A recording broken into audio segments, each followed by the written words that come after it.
Ya, la ventilación natural en una mina básicamente tiene que ver en cómo se ventila una mina sin la acción mecánica o intervención mayormente por acción del humano eh, de forma de no producir o provocar un tipo de ventilación forzada. Aquí estamos viendo, por ejemplo, extractos de Remetálica, que es un texto del siglo XVI alemán, donde muestran las prácticas mineras que había en la época, en este caso para lo que es el control, sería para la ventilación y para lo que sería actualmente la tronadura. Arriba ustedes ven la tronadura que están quemando, haciendo una hoguera en la frente, que en el fondo era la forma antigua de calentar la roca, después por un choque térmico con agua o agua con vinagre, y se fracturaba la roca y era más fácil romperla. Y abajo pueden ver, por ejemplo, un fuelle en el que están inyectando aire eh, para la ventilación. La forma antigua de ventilar una mina, hasta antes de los ventiladores, era a través de las chimeneas. Por eso es que estas construcciones verticales, estos agujeros verticales, que se llaman chimeneas, generalmente era porque se construían desde abajo hacia arriba, ¿ya? Y permitían el tiraje del calor y humo en una hoguera que se prendía. Esto permitía que por el mismo consumo de oxígeno eh, se produjera una depresión natural. Obviamente aquí el aire caliente asciende y tiende a salir por la chimenea, entonces permitía ventilar inclusive hasta 300 o 400 metros de profundidad en algunas minas, sobre todo de carbón.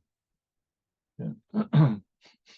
En la medida que se profundizaban, iban siendo obviamente más peligrosas porque cualquier descontrol de esto generaba un problema mayor. Entonces, todavía, de hecho, hay algunos vestigios de estos hornos y estas chimeneas en algunos lugares de Estados Unidos y de Inglaterra, principalmente. Ahora, la ventilación natural básicamente se basa en un intercambio de energía térmica con el ambiente. Y esta energía térmica puede tener muchas fuentes, ¿ya? Eh, la otra forma, obviamente, es mediante métodos mecánicos o artificiales, como el que vimos recién de las hogueras, ¿ya? Eh, pero en cuanto a los métodos naturales, o sea, más que método, la ventilación natural que va a tener una mina, depende de varios factores que son los que vamos a revisar. Primero que nada, la época del año, la variación térmica entre el día y la noche, los vientos locales, el asoleamiento y sombra de las bocas de la mina, la profundidad de la mina, que genera la autocompresión, el gradiente geotérmico, los equipos operativos al interior de la mina, y reacciones químicas exotérmicas y endotérmicas, orgánicas e inorgánicas, eh, a partir de reacciones con la madera, con minerales, carbón, baterías y otros que van generando algún tipo de calor. Vamos a revisar lo que es la variación térmica con el exterior. Ya, vamos a suponer una mina como esta que aparece aquí. Ya, entonces, ¿qué es lo que sucede? ¿Qué es lo que sucede con el Sol? Básicamente, ustedes saben que existe un fenómeno que se llama convección. La convección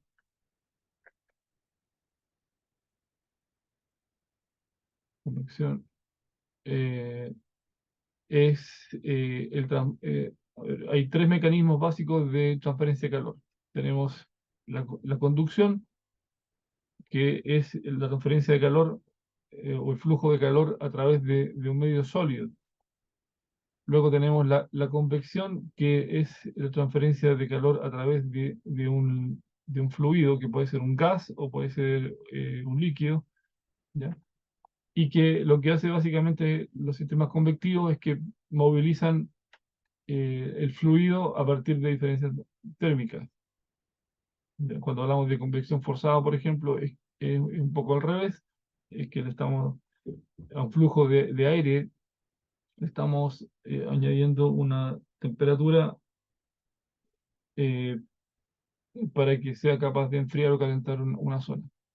En caso de la convección natural, que es lo que estamos viendo ahora, natural,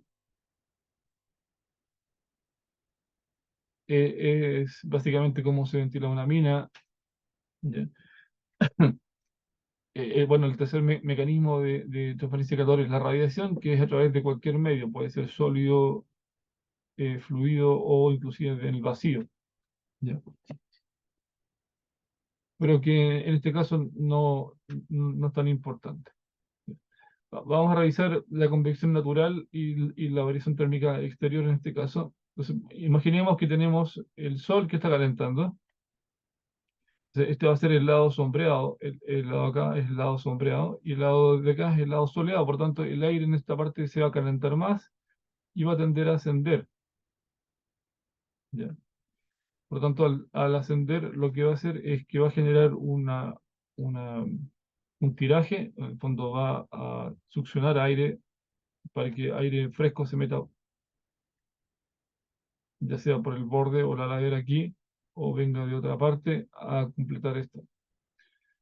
Eh, pero en el caso de la mina, que tiene conexiones desde este lado hasta el lado de acá, va a hacer que el tiraje sea para allá, ¿cierto? Porque va a succionar para acá. Y este lado va a estar más frío y más pesado, por lo tanto el aire va a tender a bajar acá, o a mantenerse más hacia el fondo, o a fluir hacia el fondo. Y naturalmente el aire va a tender a subir, en este caso por la rampa, por la chimenea, a salir por acá, si es que está abierta esta apertura. Entonces, naturalmente va a tender a esta forma. Imaginemos que el Sol eh, durante el día va cambiando de posición y ahora el Sol está acá. Por lo tanto, va a variar la, la zona, digamos, de calentamiento. Igualmente va a seguir caliente por un rato esta zona, pero esta zona se va a empezar a calentar y con el tiempo, en la medida que el sol se desplaza para acá, ambas zonas van a quedar a una temperatura similar, entonces ya no debería parar, por ejemplo, la ventilación natural porque no va a haber diferencia mayor entre ambos lados. Y ya cuando el sol está a este lado y calienta básicamente este lado, el flujo se va a invertir respecto de lo que era inicialmente. Entonces el flujo va a tomar cuando está en este lado, va a tomar un sentido contrario y el flujo va a tender en este caso, a bajar y a ir hacia la izquierda, ¿cierto? Porque este lado ya va a ser el que se enfríe. Entonces, imaginemos que esto pasa durante el día. ¿Qué es lo que sucede, por ejemplo, entre invierno y verano? Bueno, en realidad esto sucede en el día, que vemos que ya por la posición del sol se invierte el flujo desde la mañana hacia la tarde. Esto no pasa en todas las minas, esto pasa en las cuales sus entradas y salidas están con esta posición. Si el sol se mueve en esta línea principalmente, es decir, en dirección hacia la pantalla o hacia afuera de la pantalla, siempre se va a mantener caliente este lado durante el día. Entonces, básicamente durante el día va a ser, en este último caso que estoy diciendo, va a ser parejo el flujo hacia, hacia esta dirección. ¿Ok? Manteniéndose el sol solo en este lado. Pero ¿qué pasa, por ejemplo, si cuando llega la noche? Cuando llega la noche, termina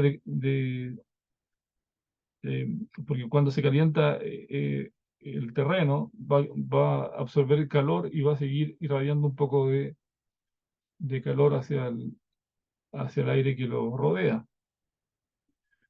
Pero esto va a llegar hasta que se termina de enfriar. Vamos a suponer que se pone el sol y al cabo de unas horas ya termina de irradiarse, por lo tanto, al cabo de unas horas de la noche se empareja la temperatura en ambos lados, pues más o menos pareja. Por lo tanto, lo que va a suceder es que la ventilación natural se va a parar. Ya. Inclusive, dependiendo de las condiciones locales de los valles, podría hasta invertirse. Eh, el aire frío baja por las laderas de los cerros, ya, eh, porque el aire, al soplar el viento regional, esta zona es más fría, se enfría el aire aquí arriba y termina bajando. Si, por ejemplo, aquí tenemos más bocaminas que acá hay solo uno, aquí hay cuatro, por tanto cinco, de hecho, incluyendo esta de aquí. Entonces el aire frío aquí puede enfriar esta y esta, y el flujo podría tender a tomar una dirección inversa. Por ejemplo, este es un ejemplo, pero el fondo de cómo hay que pensar la ventilación natural y los fenómenos locales. Por eso somos ingenieros. Los ingenieros tenemos la capacidad de acuerdo a las ciencias básicas que hemos tenido y de la ingeniería, pensar los fenómenos que pueden darse. Ya, no soy un técnico, que no necesariamente tiene esa preparación. Entonces, ¿qué pasa ahora entre el invierno y el verano, por ejemplo? En el invierno y verano, eh, por ejemplo, si esta es la mina como tal, y ambas entradas y salidas están al mismo nivel, para que haya un flujo necesita una inducción que permita que el flujo circule de un lado a otro. Aquí podemos suponer que interiormente la temperatura al interior de la mina es mayor que en el exterior. La temperatura mina es mayor que el exterior. Entonces, para que haya movimiento tiene que haber algo que lo induzca, por ejemplo, o sea, porque en el fondo el aire caliente de la mina va a tender a salir hacia un lado, va a tender a ascender, que se da más fácilmente en el caso B y el caso C. Esto que estoy mostrando es el caso de invierno. Del invierno, por ejemplo, aquí en Chile, en la zona central, suele pasar que la temperatura interior de la mina es mayor que el afuera. Entonces, en invierno, ¿qué es lo que va a pasar? La columna de aire frío, en el caso B, esta zona es aire frío. eh, entonces, el aire frío que es más pesado va a tender a bajar acá de forma natural y solo se va a inducir un flujo de aire. El aire caliente va a tender a ascender por esta columna, ya que es más pesada esta columna de aire frío.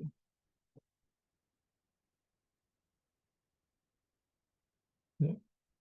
En este caso, obviamente, esta columna es más grande aún, por tanto, toda esta columna es aire frío, más pesado, y la columna expandida de aire caliente sería esta de acá. Por tanto, en el invierno, si obviamente la temperatura interna de la mina es mayor que la de afuera, va a tender a ser en esta dirección el movimiento.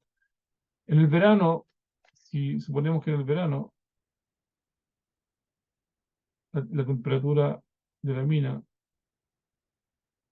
es menor que la temperatura exterior, entonces el flujo va a ser inverso, porque el aire más pesado va a estar adentro y el más liviano afuera. ¿Ya? Entonces, esta dirección que habíamos definido originalmente se invierte, porque obviamente la temperatura exterior, el aire es más liviano y requiere, o sea, y esta columna es más pesada, la que es interior mina, entonces va a tender a bajar y esta a subir porque aquí es menos denso el aire. Entonces, por eso este esquema que aparece acá, eh, básicamente, como les digo, hay que pensar sobre las condiciones en cada lugar. No, no en todas partes es igual, pero es un ejemplo solamente.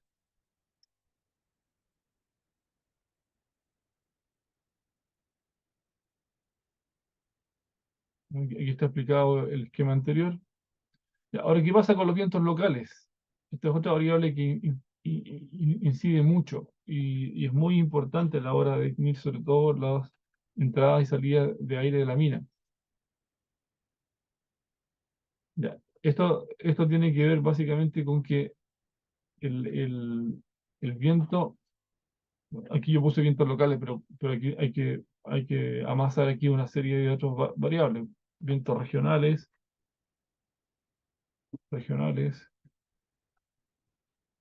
eh, vientos locales, podemos separarlos entre vientos secundarios o corrientes secundarias en los valles. Vamos a poner día, noche, y esto puede ir variando, invierno, verano.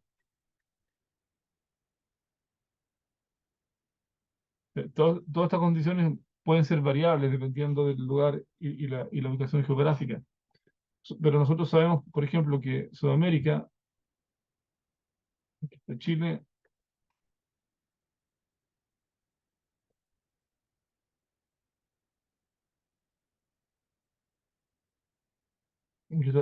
más o menos eso Chilito, sabemos que los vientos regionales, por un tema global de las corrientes, de cómo se forman las corrientes la borrasca en la zona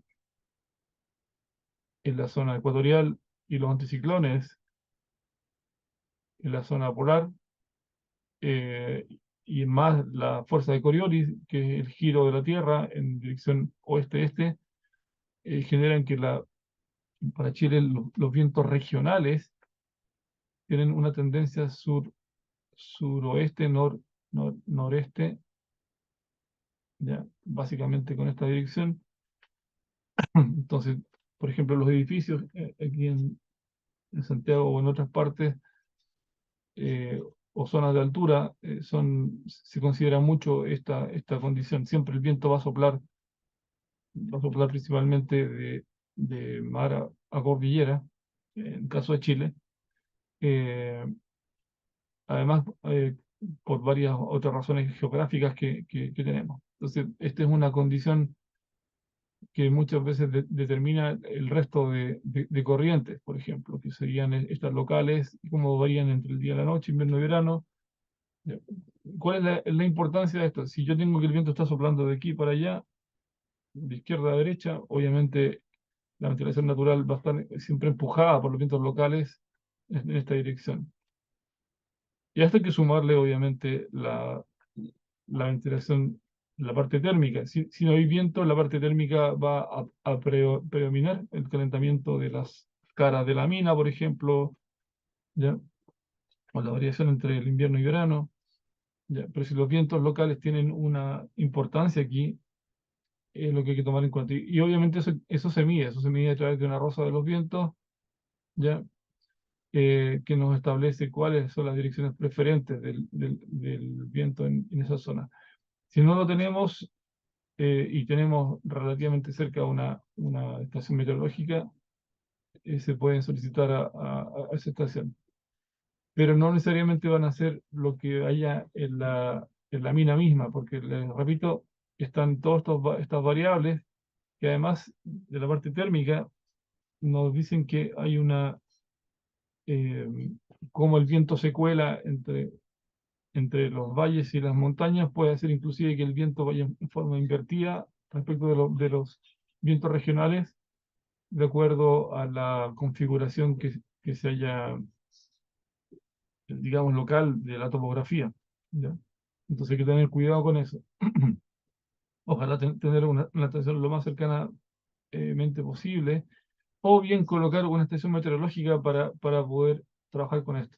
Además, estos vientos, por ejemplo, en el caso de, ah, vamos a dar un ejemplo, el caso de la mina escondida, tiene un cuerpo que se va a trabajar en forma subterránea y para poder fijar cuál es la zona donde va a estar la zona, la chimenea o la galería de captación de aire limpio para la mina, es muy complicado porque están afectadas todas por la misma mina, por la otra mina, que genera mucho polvo. Entonces, la cantidad de polvo que hay termina afectando la ubicación de esto y cómo los vientos arrastran hacia esa zona el polvo de la mina. Entonces, son variables importantes a tomar en cuenta, aparte de la ventilación como tal, cuál es la calidad del aire que va a entrar a la boca mina.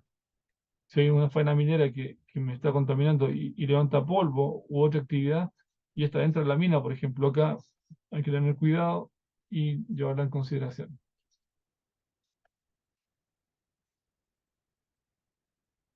Ya. Y la autocompresión básicamente es un fenómeno que se da en, en minas que tienen una profundidad mayor a 400 metros, 450 metros más o menos, de ahí en adelante, en la vertical, se genera este fenómeno. ¿Y en qué consiste? Para los que han visto algo de termodinámica, cuando yo comprimo, cuando comprimo un gas, en este caso es por el peso de la columna, eh, cuando se comprime el gas, eh, se libera calor. Ya, esto es presión, volumen. Pasamos de un volumen mayor a un volumen más pequeño y una presión un poco más grande. Y esto generalmente, este paso de un volumen 1 a un volumen 2 y una presión 1 a una presión 2, libera una cantidad de calor Q, ya, Q minúscula. Y ese calor, lamentablemente, no hay dónde disiparlo porque las paredes de la roca tienen una capacidad limitada de absorber calor. De hecho, muchas veces se añade calor en la profundidad de las minas y pasa a ser un proceso politrópico donde este calor pasa además al mismo flujo de aire. Por tanto, el aire en el fondo se calienta por este proceso de compresión. ¿Qué es lo que trae como consecuencia? Que se generan flujos naturales de presión natural o de ventilación natural en la mina, llegando, por ejemplo, hasta del orden de 120 milímetros de columna de agua. Estamos hablando de, de más o menos, a ver, eh, 20, 12, son del orden de 5 pulgadas de agua. Vamos a llegar en minas profundas. 5 pulgadas de agua pueden ser caudales de hasta 40, 50 metros cúbicos por segundo en minas profundas. También depende de la resistencia y otras variables que vamos a ver ahora. A modo de ejemplo, la mina Creighton en Canadá tiene esta configuración, que, o sea, esta configuración, esta medición de la carga térmica, esta gráfica es como de 2013, 2014, tiene casi 10 años. Y lo que nos muestra es la carga térmica que hay en la mina, en el nivel 7400. Estos son pies, estos son más o menos 2300 metros. Y estos son el nivel más profundo en ese entonces, que eran como los 3100 metros de profundidad. Entonces, tenemos que, como la carga térmica de los equipos diésel y del equipo eléctrico es constante, vamos a ver que se mantiene en el tiempo, o sea, es más o menos pareja hasta este comportamiento. Puesto que la tasa de producción es la misma, son los mismos equipos, mismo equipo eléctrico, diésel. Lo que aumenta gradualmente es el strata rock, que es el gradiente geotérmico, que aumenta un poco, pero lo más importante es la carga térmica por autocompresión. Aquí ya es alta, pero aquí ya es bastante más alta. Y este fenómeno requiere que, por ejemplo, se meta refrigeración a la mina, porque estamos hablando de que esto produce temperaturas del orden de los 70 grados Celsius en profundidad, 70, 80 grados Celsius. Esas son minas en las cuales sin refrigeración no se podría trabajar. Ya, son verdaderos hornos en el fondo. Eh, bueno, en este caso no se usa una planta de refrigeración porque utilizan un sistema de enfriamiento natural con las condiciones ambientales de invierno que hacen 30 grados bajo cero, y en verano hay un remanente térmico que queda del invierno que permite seguir enfriando. Es interesante el sistema. Entonces la autocompresión, si uno la estudia en forma ideal, sin considerar mayores pérdidas ni un intercambio de temperatura con la roca, por ejemplo, puede, en forma ideal, realizar una gráfica de presión-volumen, ¿ya? Eh, donde básicamente se parte del punto uno, que sería el, la boca mina del pique de entrada. El punto 2 sería el punto donde ya se produjo la compresión. Entonces estamos pasando del punto uno al punto 2. Luego se produce del punto 2 al punto 3 una expansión de volumen en forma controlada y a presión constante, puesto que el fondo de la mina se mantiene la presión atmosférica. Y luego una expansión que sería esta etapa de aquí, al punto 4, donde ya cerca del brocal de la mina, cerca de la salida, se empiezan a igualar las presiones, y obviamente aquí igualamos volúmenes en la atmósfera. Ya. Idealmente, este sería el trabajo que entregaría la ventilación natural, pero en la realidad, si uno considera las pérdidas de carga que hay entre medio, esto deja de ser tan ideal y pasa a ser un poquito más eh, realista. Básicamente queda esta forma que aparece acá abajo, tomando en cuenta las pérdidas de carga. Y la ventilación natural, en el fondo, pasa a ser una línea.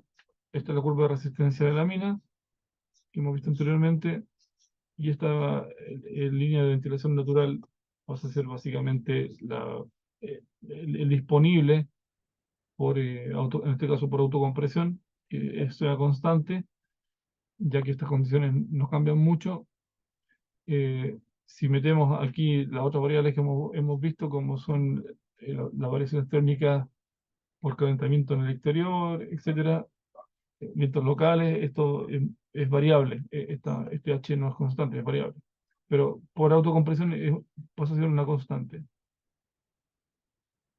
Otros, otros tipos de intercambios térmicos importantes, el más importante sería el gradiente geotérmico, que depende del el lugar, el ambiente geológico donde esté la mina. Puede ser más grande o menos importante. Vamos a ver que esto se llama gradiente porque básicamente aumenta con una variable que es la profundidad. Cada 100 metros se define un alza en la temperatura de la roca. En el caso, por ejemplo, bueno, esto de Estados Unidos, son varios lugares. eh, varía entre más o menos entre 1 y 6 eh, grados Celsius por cada 100 metros de profundidad. En el caso de Chile, entiendo que este gradiente es del orden de 3. ¿Ya? Eh, y este gradiente además se va disipando con el paso del tiempo. Es decir, inicialmente cuando uno abre la roca, es decir, genera mina, genera cavidad, este gradiente es elevado, pero con el tiempo se deja de generar tanto calor. Pero estamos hablando al cabo de meses o años. Pero inicialmente hay que disipar ese calor igualmente. Y obviamente aquí se muestra el calor superficial de la roca, o sea, perdón, la temperatura. Eh, bueno, otros intercambios importantes o que pueden llegar a ser importantes de equipos operativos, que es lo que vimos en la gráfica anterior de motores diésel y eléctricos, y también reacciones químicas, exotérmicas. Esto es importante sobre todo en minas de carbón, donde pueden haber eh, incendios que se llaman por autocombustión ya sea del mismo aire o bien de autocombustión sin llamas, sino que es una reacción oxidativa del carbón, o también puede darse en algunos casos de minerales carbonatados por oxidación, y esto puede generar cantidades de calor más o menos dependiendo de la mina. ¿Ya? Pero en las minas metálicas en general, en las de Chile, esto no se da, o sea, muy poco. Otro punto importante, el calor sensible, la humedad y el calor latente. Eh, el calor sensible, estamos hablando de que ese es el principal mecanismo con el cual se absorbe el calor de la que puede haber en el ambiente mina, muchas veces el calor sensible, que en el fondo lo que hace es variar la humedad en el ambiente. Y esto, la verdad que es un mecanismo que opera en forma automática, que ni siquiera nos enteramos que está operando este mecanismo. Eh, Solo cuando el nivel de humedad es muy alto, nos empezamos a dar cuenta y obviamente que esto hay que estarlo midiendo para no exceder el 80%, que es lo que nos pide la ley. 80% es el límite de humedad ambiental en condiciones de ambiente laboral. Em, Finalmente, hay métodos para cuantificar la ventilación natural. Básicamente es medir la densidad. La densidad, por eso eh, es que hacemos énfasis en el tema del laboratorio, que vamos a ver la próxima semana. Aquí medimos las variables que son la presión para poder obtener la densidad del aire, que este W es lo mismo. Necesitamos las variables que son temperatura de bulbo seco, o también que se le pone como D, o dry temperature, o temperatura de bulbo seco, temperatura de bulbo húmedo, W, que es wet, ¿no? Y la presión barométrica. Esta se saca por un barómetro o por un instrumento calibrado para obtener la presión del lugar. Con estos tres la metemos en algunas fórmulas y obtenemos la densidad.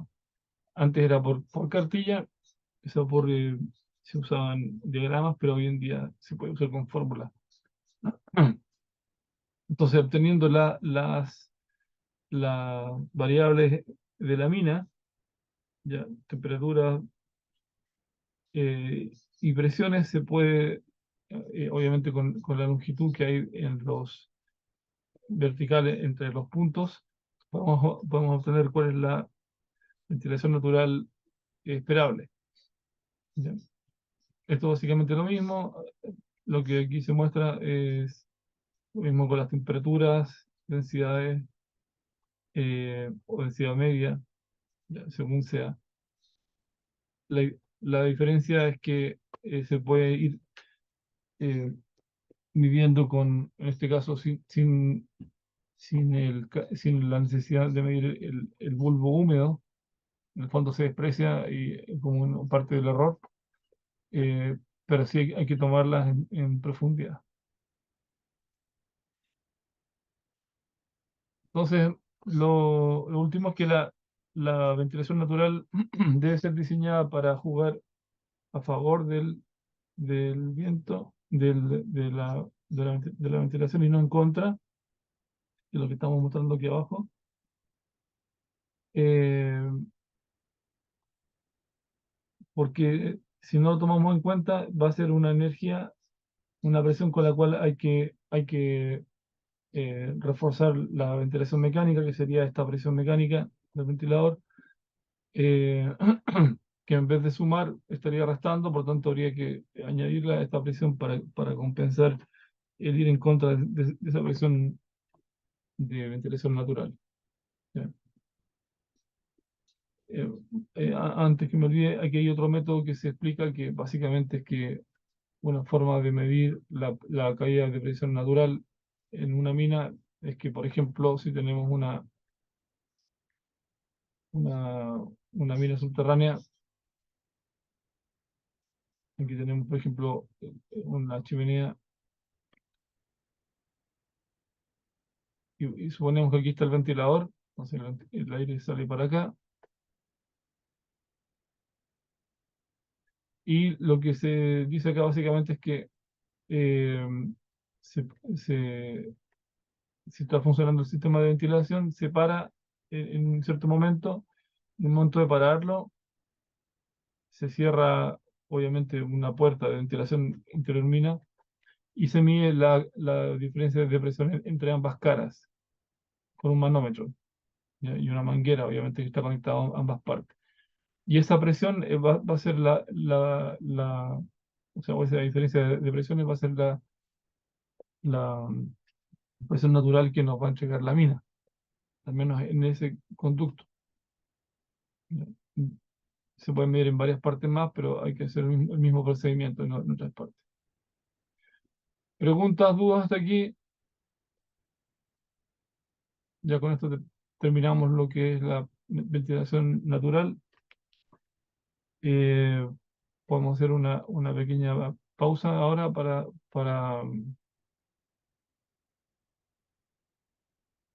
eh, para seguir después a las 11.